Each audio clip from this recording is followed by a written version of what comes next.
మొదటిది ఆత్మిక స్థితిలో స్థిరపడటం.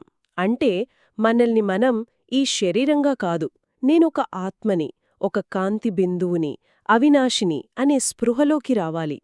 ఈ దేహభావన నుంచి, ప్రపంచపు ఆలోచనల నుంచి మనసును తీసేసి పూర్తిగా ఆత్మస్పృహలో కూర్చోవాలి.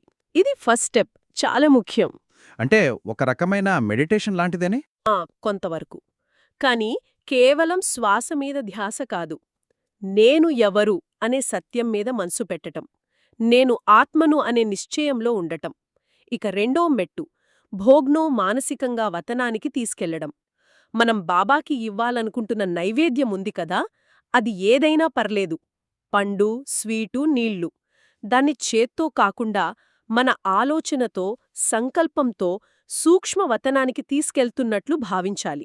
మనసుతో అక్కడికి పంపిస్తున్నట్లు ఊహించుకోవాలా? అవును, మనసుతో ఆ ప్రయాణం చెయ్యాలి. మూడవది, బాబ్దాదాను ప్రేమతో ఆహ్వానించడం.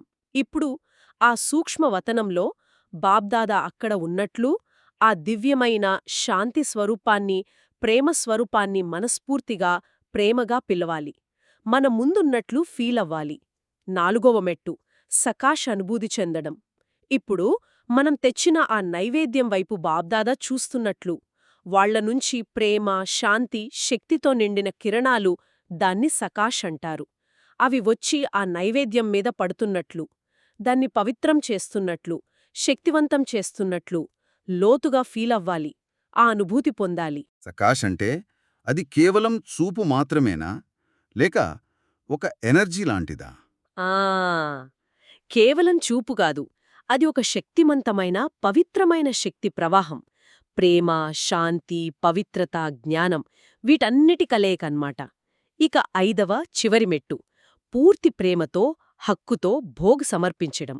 ఇప్పుడు ఆ సకాష్తో నిండిన నైవేద్యాన్ని ఏదో ముక్కుబడిగా కాకుండా పూర్తి ప్రేమతో, కృతజ్ఞతతో, ఒక బిడ్డకు తండ్రిమీద హక్కుంటుంది కదా, అలా పూర్తి హక్కుతో బాబాకు ఇవ్వాలి.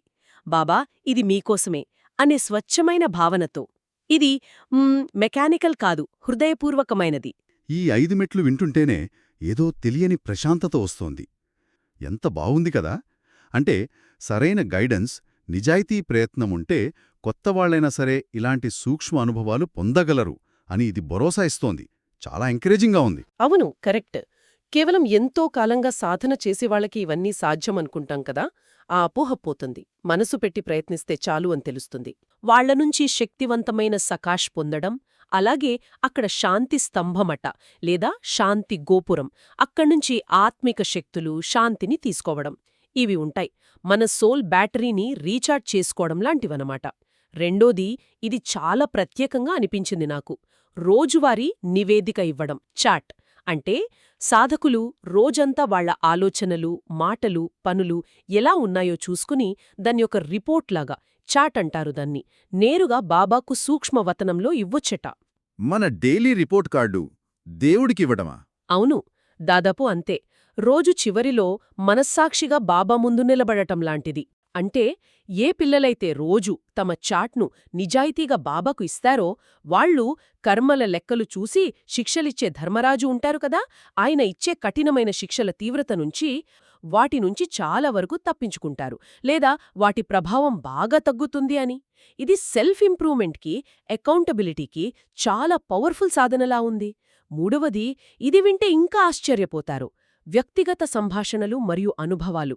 ఇక్కడే బాబ్దాదాతో ఉన్న రిలేషన్ ఎంత మధురంగా, ఎంత దగ్గరగా ఉంటుందో తెలుస్తుంది. ఆయనతో కలిసి విశ్వయాత్రకు లేదా ప్రపంచయాత్రకు వెళ్తున్నట్లు కూడా అనుభవం చేయవచ్చట.